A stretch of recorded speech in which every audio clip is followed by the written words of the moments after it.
मैं साफ तरीके से ये बताना चाहूँगा कि अभी बंद का जो भी अफवाह चल रही है, जो भी बातें चल रही है, वो महज एक अफवाह है। लेकिन मैं एक बात कहना चाहूँगा कि लोगों ने अपना जितना भी एहतियात करना चाहिए उतना एहतियात करे। एहतियात का मतलब सिर्फ ये है कि बाहर निकलते वक्त मास्क पहने। मैं अपने घर के बाहर खड़ा हूँ और आप कहेंगे मुझसे कि आप तो नहीं पहने। मैंने कुछ बातें सामने रखी थी सरकार के, और मेरा कहना था कि लोगों ने सिर्फ उसको ईद कहा है, मैंने त्योहार कहा था कि बहुत सारे जो त्योहार आ रहे हैं जो अगस्त महीने के अंदर सभी जात धर्म के मजहब के लोगों के लिए बहुत मायने रखते हैं। जैसा उसकी शुरुआत ही ईद से होती है 1 तारीख के दिन, फिर उसके बाद श्रावण का महीना है, फिर गणपति का त्योहार मतलब सभी के लिए बहुत बड़ा त्योहार होता है 10 दिन का, फिर मुहर्रम आ रहा है। तो ये जो फेस्टिवल जब आते हैं तो कहीं ना कहीं इसके जरिए आप जो छोटे मोटे कारोबारी है उनके रोजी रोटी का जरिया बनते हैं। तो मेरा यही कहना था कि ईद के ताल्लुक से जो गवर्नमेंट ने जो फरमान जारी किया है वो कंडीशंस जितने मानने लायक है तो हम मानेंगे। लेकिन अगर आप कहेंगे कि नहीं, आप आंख बंद करो, तसव्वुर करो कि आपने कुर्बानी दे दी है करके, तो पता नहीं है किस ज्ञानी ने मतलब सरकार को ये बताया है कि ऐसी भी कोई कुर्बानी होती है कि प्रतीकात्मक जो आंख बंद करके तसव्वुर करके हाँ मैंने कर लिया है कुर्बानी करके। तो ये अजीब किस्म का ये है, और अफसोस इस बात का है कि ये बात का एहसास सिर्फ मुझे क्यों हो रहा है। इतने सारे जो मुसलमान लीडर है ये क्यों मुंह में लड्डू डाल के बैठे हुए हैं, ये क्यों आवाज नहीं उठा रहे हैं? क्या उनको मतलब समझ में नहीं आ रहा है कि ऐसा कुछ नहीं है करके? जब ये फरमान जारी हुआ था तो मुझे ऐसा पर्सनली लगा था कि हो सकता है कि मेरी दीन की मालूमात हो सकता है कि मैं गलत होऊंगा करके। तो जब उलमाए किराम की जब मीटिंग लिए, सारे मौलाना लोगों की जब मीटिंग लिए, तो उसके अंदर सभी ने जब समझाया तो मुझे एहसास हुआ कि नहीं यार, ये तो मतलब आपके किसी भी धर्म का, किसी भी मजहब का जब कोई त्योहार होता है उसके पीछे का एक मकसद होता है।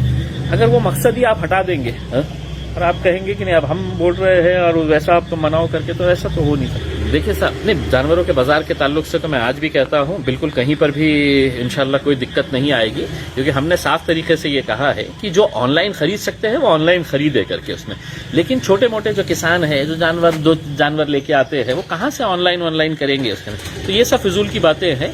आज भी जहां जहां पर भी ये बाजार भरे है या भरने वाले है, बिल्कुल आपको उसके अंदर कोई दिक्कत नहीं। देखिए, नमाज के ताल्लुक से हमने गवर्नमेंट को ये बताया है, और मेरा एक स्ट्रांग आर्गुमेंट ये है कि जब आप हर चीज खोल दिए है तो आप मस्जिदें भी खोलिए, मंदिरें भी खोलिए, गुरुद्वारा भी खोलिए, गिरजाघर भी खोलिए, जो धार्मिक स्थल है वो सब खोलिए कंडीशंस के साथ। देखो, मस्जिदों के ताल्लुक से मैं आज भी अपने इस बात के ऊपर हूँ।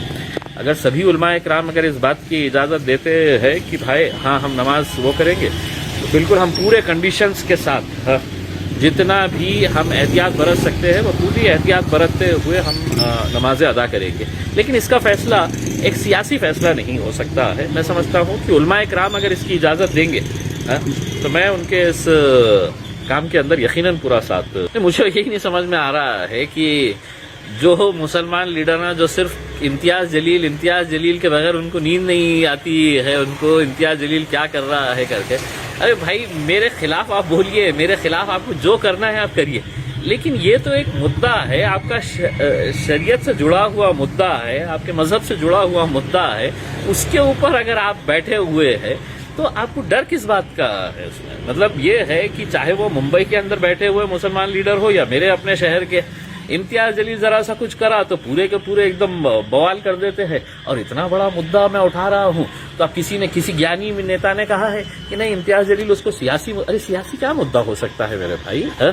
वो कह रहे हैं कि आप प्रतीकात्मक तुम करो, तुम्हारी सरकार होंगी, तुमको प्रतीकात्मक, तुम चुप का मुरमुरे का या आटे का बकरा लेके आओ और उसको जिबा कर डालो, तुम करो ये, अगर तुमको अपने सरकार से इतनी मोहब्बत है। मुझे अपने मजहब से मोहब्बत है, मैं जिस तरह से जो मजहब के अंदर दिया हुआ है मैं उसका ही पालन करूंगा उसमें। और खामोश क्यों बैठे हैं? उठिए, जरा आवाज लगाइएगा उसके अंदर। किसी ने कहा कि बीच का रास्ता, तो क्या होता है? आप बहुत बड़े ज्ञानी हैं तो बताइए क्या बीच का रास्ता हो सकता है करके। तो ये थे इम्तियाज जलील जो अपने ख्यालात का इजहार कर रहे थे। अब्दुल वाहिद फारूकी, वाहिद कलाम, औरंगाबाद।